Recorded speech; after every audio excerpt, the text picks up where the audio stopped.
Hello everyone, हमारे पास ये question है जिसमें बोला गया है evaluate line integral F vector dot D R vector where F vector. अब ये दिया रखा है, एफ वेक्टर की हमारे पास इक्वेशन ये दी गई है और यहाँ पर C is the boundary of the square दे रखा है, जेड हमारा 0 दे रखा है और ये हमारे पास ही कोऑर्डिनेट्स दे रखे हैं।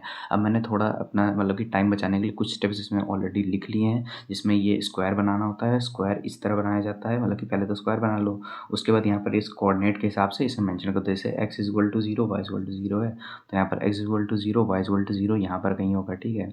और x is equal to A, अब x is equal to A यहाँ कहीं होगा और y is equal to A ऊपर यहाँ कहीं होगा। उसके बाद जो हमारा ये होता है ना इंटीग्रल, इसको इस तरह तोड़ लिया जाता है। इंटीग्रल जो हमारा ये सी बाउंड्री ये लाइन इंटीग्रल है, इसको हम तोड़ लेते हैं। सबसे पहले ओ ए के लिए, मतलब कि इस पाथ के अलॉन्ग इंटीग्रेट करना है, इस पाथ के अलॉन्ग इंटीग्रेट करना है तो ओ ए हो जाता है। फिर उसके बाद पाथ चेंज करके इस पाथ के अलॉन्ग करेंगे इंटीग्रेट, फिर ये हो जाएगा पाथ ए बी, जिसको मैंने मेंशन किया ए बी। और यहाँ पर जो हमारा इंटीग्रल इस पाथ के अलॉन्ग होता है इंटीग्रेट बी सी, और यहाँ पर जो पाथ होता है ये हो जाता है ओ सी, और बाहर ये एफ डॉट डी आर इस तरह लिख दिया मैंने।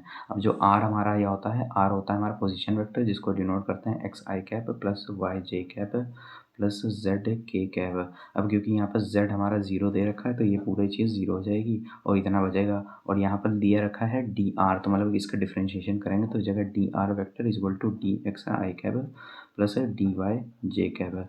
अब यहाँ पर हम अपनी लिमिट्स हम लगा सकते हैं। देखो सबसे पहले ओ ए और ये जो एफ डॉट डी आर था, तो सबसे पहले लिख देता हूँ O A F vector dot D R vector.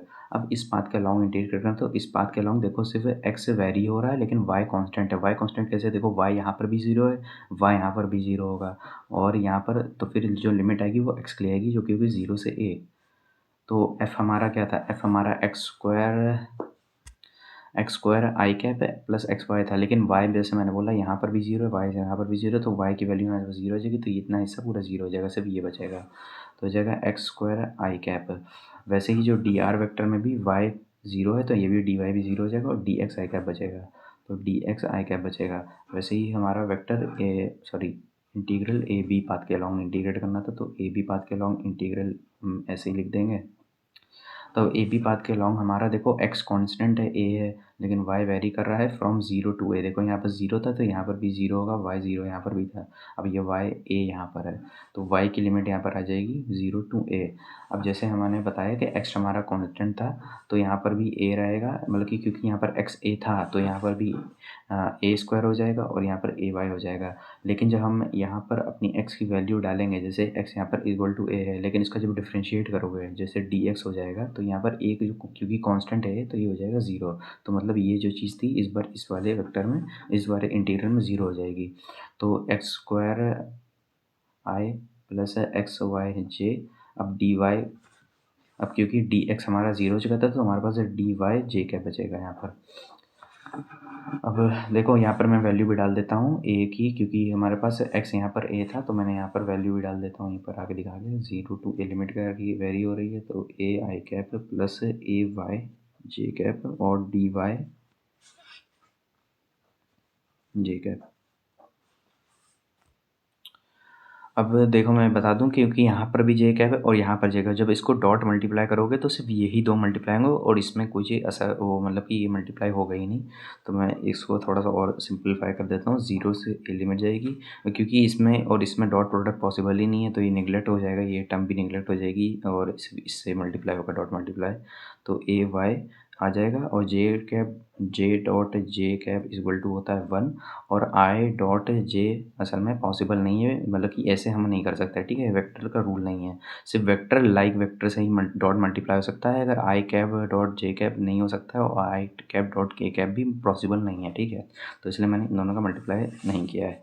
तो ये ए वाई हो गया और हमारे पास बाहर डी वाई बचेगा, तो ये जो वेक्टर का इसको इस तरह लिख दिया मैंने। अब सारे वेक्टर को आखिरी में हम सॉल्व कर लेंगे, तो मैं यहाँ पर भी जल्दी से इसको दिखा देता हूँ कि ये इसका आई कैप डॉट आई कैप हो जाएगा 1 और एक्स स्क्वायर डी एक्स बचेगा। अब दो हमें इंटीग्रल और बचे हैं जिनको हमें निकालना है, जो है बी सी और ये है ओ सी। तो इसको मैं इस तरह लिखना चाहिए था, चलो कोई बात नहीं।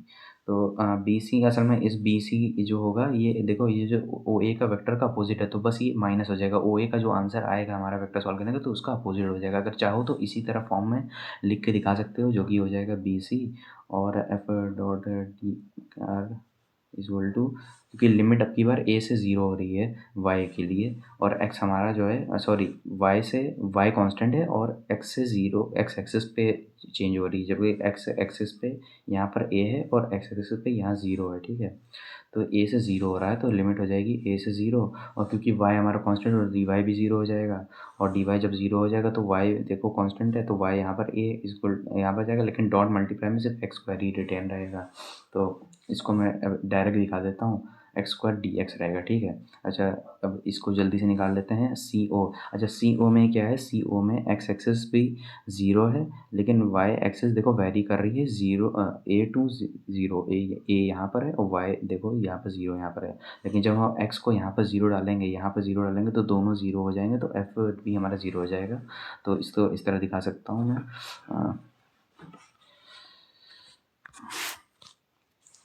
सी टू ज़ीरो जो हमारा एफ डॉट डी आर है, क्योंकि एक्स एक्स ज़ीरो है तो दोनों इक्वेशन ज़ीरो हो जाएंगे, तो ये पूरा ज़ीरो हो गया। ठीक है, अभी हमारे पास तीन इंटीग्रल बचे, एक ये इंटीग्रल, एक ये वाला इंटीग्रल, एक ये वाला इंटीग्रल, जिसको हमने लगभग सॉल्व कर ही लिया है। तो इसका इंटीग्रल का सॉल्यूशन क्या होगा, जो कि ओ ए था ना हमारा, ओ ए इंटीग्रल का सॉल्यूशन देखो x cube divided by to और ओ ए लिमिट आ जाएगी। ठीक है, और ये हो जाएगी, लिमिट लगाने के बाद इसका आंसर आएगा ए क्यू डिवाइडेड बाई टू।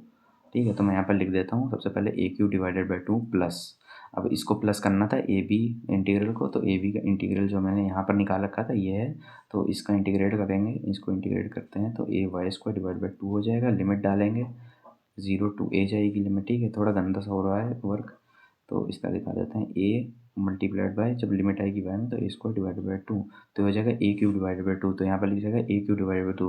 और जैसे मैंने बताया था, क्योंकि ओ ए का इंटीग्रल जो बी सी अपोजिट है, तो देखना यहाँ पर भी माइनस निगेटिव में आंसर आएगा। ये जो ये है, अब इसका इंटीग्रल निकाल लेंगे तो रह जाएगा X cube divided by three. अब इसको हम डालेंगे इसमें, अच्छा मैंने यहाँ पर अच्छा सॉरी यहाँ पर थ्री आएगा ना, ठीक है, तो यहाँ पर भी थ्री आना चाहिए, सॉरी ये, अब यहाँ पर x cube divide by three है, अब मैंने ज़ीरो से ए लिमिट लगाऊंगा तो ये हो जाएगा ए क्यूब डिवाइड बाई थ्री। अब यहाँ पर जो, क्योंकि ये माइनस में आया था, क्योंकि ऐसा क्यों, क्योंकि हमने जब सबसे पहले अपर लिमिट डाली थी, सॉरी अपर लिमिट मैंने यहाँ पर नहीं दिखाई, अपर लिमिट डालने के बाद ये ज़ीरो हो जाएगा, उसके बाद माइनस है, लोअर लिमिट डालेंगे तो आंसर ये माइनस में आएगा। ठीक है, ये इधर माइनस में आएगा, मतलब कि मैंने कहने का मतलब ये है कि यहाँ पर मैंने जब इसको इंटीग्रेट कर दिया तो ये हो जाएगा X cube divided by two, X cube divide by three, sorry A से ज़ीरो, सबसे पहले अपर लिमिट डालेंगे तो अपर लिमिट ज़ीरो हो जाएगी, उसके लोअर लिमिट डालेंगे तो हो जाएगा ए क्यूब डिवाइड बाई थ्री, तो ये हो जाएगा minus A cube divide by three, तो ये और ये कैंसिल हो जाएगा। ठीक है, तो आंसर में क्या बचेगा हमारे पास, आंसर में बचेगा ए क्यूब डिवाइडेड बाई टू। तो ये थोड़ा गंदा सा हो गया वर्क, लेकिन इसका सॉल्यूशन जो होता है ऐसा ही होता है, मैंने थोड़ा स्टेप्स को शॉर्ट करके बता दिया, वरना वीडियो भी बहुत लंबी हो जाती है। तो इसका जो एरिया बाउंडेड बाय रीजन है, मतलब कि जो आएगा तो हो जाएगा ए क्यू डिवाइडेड बाई टू, ये हो जाएगा फाइनल आंसर।